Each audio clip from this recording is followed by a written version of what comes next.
성착취물이나 불법 합성물을 만들어 유포하거나 소지한 일당 11명이 무더기로 경찰에 붙잡혔습니다.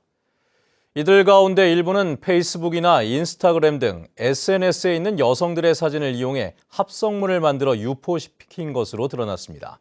박주영 기자의 보도입니다. 온라인 어플리케이션의 한 단체 공유방.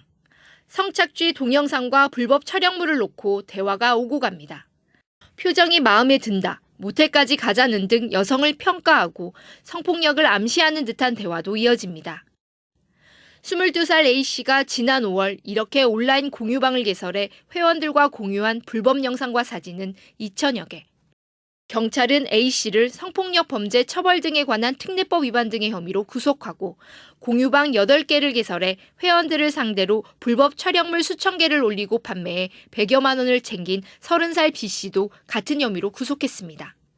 또 경찰은 B씨가 운영한 공유방에서 여성들의 사진과 영상물을 이용해 불법으로 합성물을 만들어 유포한 27살 C씨도 구속했습니다.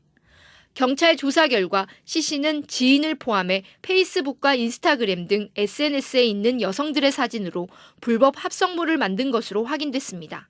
대상자가 인지하지 못한 상태에서 촬영된 불법 촬영물, 대상자가 아동 청소년인을 대상으로 한 성착취물에 대해서 소지, 유포, 판매 모든 행위가 처벌될 수 있습니다.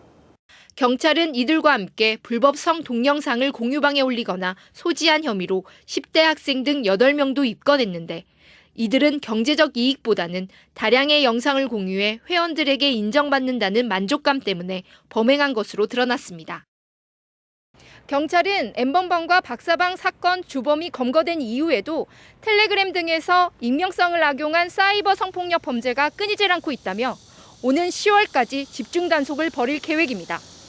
MBC 뉴스 박주연입니다.